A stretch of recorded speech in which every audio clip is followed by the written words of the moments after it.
Hi friends, today I am going to discuss about the MSN 2 for the GNM second years and Unit 9 Nursing Management of Patient with Musculoskeletal Disorders. So, in this musculoskeletal disorders we are going to discuss about the tuberculosis of spine. So, in the last class we have seen about the part 1 of tuberculosis of spine. So, today is part 2 of tuberculosis of spine.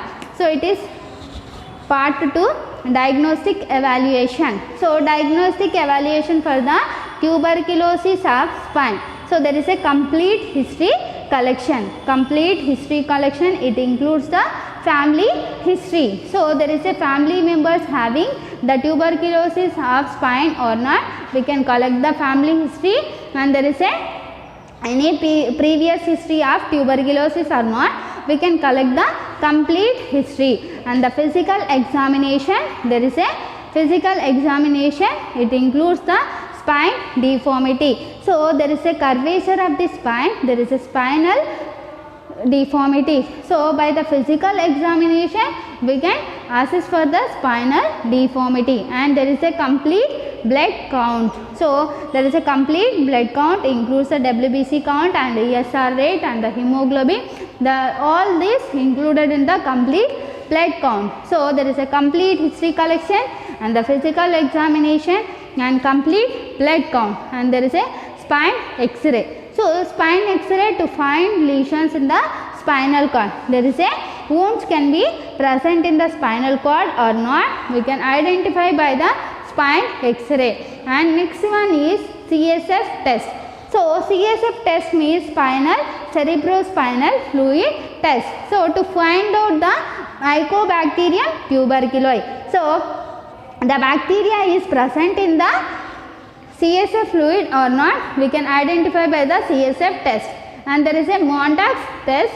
So, Mantoux test also called as tuberculosis test. And there is a tuberculosis of spine, the Mantoux test become positive, and there is a CT scan and MRI for the tuberculosis of spine. Next one is radionuclide scan. So, radionuclide scan can be done for the tuberculosis of spine, and the gallium bone scan. So, in this gallium bone scan there is a radio material can be used, it is called as gallium.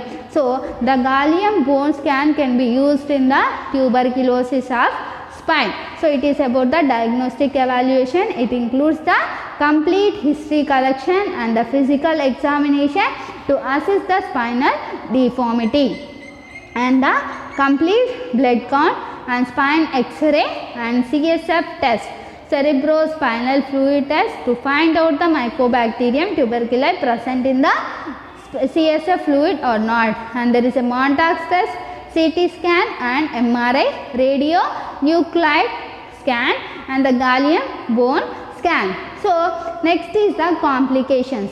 So, if the tuberculosis of the spine, if you are not treated early, it can cause the complications like vertebral collapse resulting in kyphosis. So, because of the collapse of the vertebrae, it can cause the kyphosis. There is a curvature of the spine, and there is a spinal cord compression. There is a compression of the spinal cord. And next, paraplegia. So, there is a complete or the partial paralysis of the body. So, the complications includes vertebral collapse resulting in the kyphosis and spinal cord compression and paraplegia. So, next we will discuss about the management. Medical management includes the rifampicin 10 milligrams per kg and isoniazid 10 milligrams per kg and pyrazinamide 20 milligrams per kg and ethambutol 15 milligrams per kg. So, these 4 drugs can be used in the medical management to treat the tuberculosis of the spine. So, the name of the drugs rifampicin and isoniazid and the pyrazinamide and ethambutol. So, these 4 drugs can be used in the treatment of the tuberculosis of spine. And next one is bed rest. So provide the bed rest to the patient and immobilization of the affected joint. So there is a immobilization of the affected joint and the nutritious high protein. So the high protein diet can be provided to the patient and there is a drainage of abscess is present. So if the patient having spinal abscess or the pus formation, to drain the pus, if the present, to drain the pus.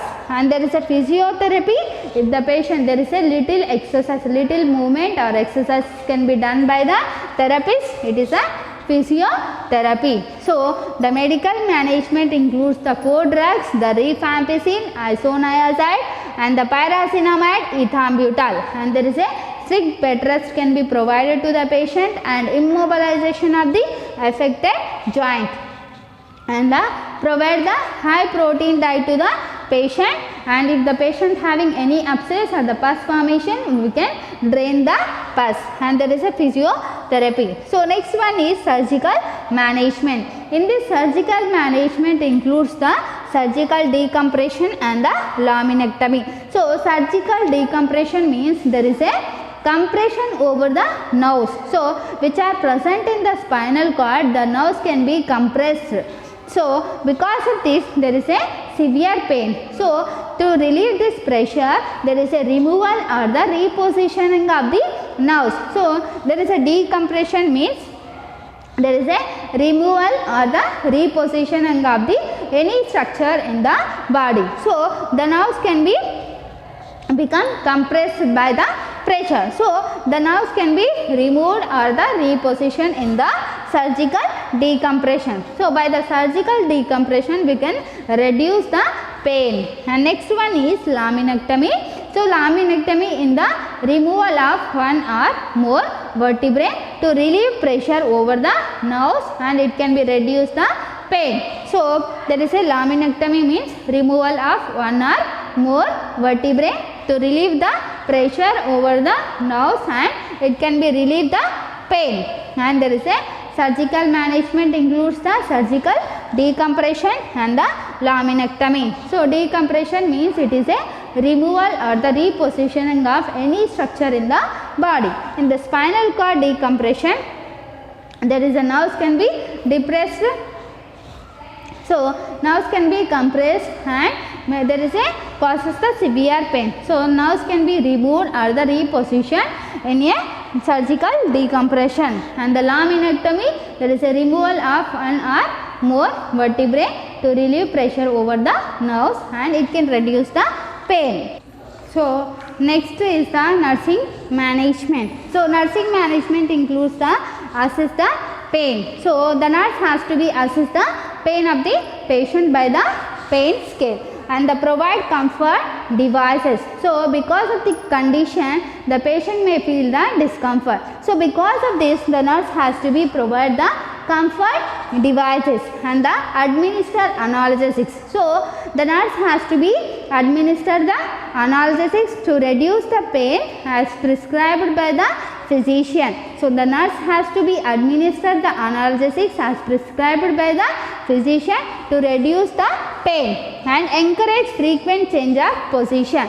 So the nurse has to be encouraged for the patient to change the position. So continuously he is sleeping on one position, the patient may have the bed sore or ulcers. So because of this the nurse has to be frequent change of encourage the patient to frequent change of position and provide warm compress. So the patient may have the severe back pain, so provide the warm compress on the spinal cord to relieve from the pain. And the next advise the patient to use braces to reduce the pain. So the braces it can be support the spinal cord, it can reduce the pain. And next one is allow the family members to stay with the patient. So nurse has to be advised the family members to stay with the patient and the patient should not, the family members should not leave the patient alone. So the injury the patient is not able to wake up from the bed. So because of this the family members should not leave the patient alone. So next, provide the back care. So by providing back care, we can relieve the pain of the patient and change the position every 2 hours. So the nurse has to be change the position every 2 hours. So every 2 hours we can change the position of the patient to relieve from the bed sores and the ulcers. And there is a advice the patient to use the assistive devices like the walkers and the wheelchairs. So the patient is the nurse has to be advise the patient to use the assistive devices like wheelchair and the walkers. So by this supporting measures, the patient is able to walk. So by this, the patient is able to walk by using walkers and the wheelchair, and the encourage patient for the ambulation. So there is a movement of the patient can be encouraged. So it is about the nursing management. There is a assess of pain and provide comfort devices and administer analgesics, encourage frequent change of position, and next is provide warm compress and advise the patient to use braces to reduce the pain. And next, allow the family members to stay with patient and provide back care and change the position every 2 hours and advise the patient to use assistive devices like walkers and wheelchair and encourage the patient for the ambulation. So in this nursing management, there is a home care. So after the patient discharged from the hospital, there is a home care is very important to the patient. In this home care, it includes the parts. P means patient should be reminded to attend for the checkup. So the patient can be reminded to attend the checkup, and O means orthopedic center. So the patient should go for the orthopedic center for the checkup, and T means treatment should be taken. So after going to the orthopedic clinic, and there is a treatment should be taken, and T means timely manner. According to the time, the patient has to be go for the checkup and orthopedic clinic, and timely should take the treatment. And S for there is a slight any symptoms, report to the physician. If there are any presence of symptoms, immediately we should inform to the patient inform to the physician. So it is about the home care. Home care, it includes the parts. P means patient should be reminded to attend for checkup.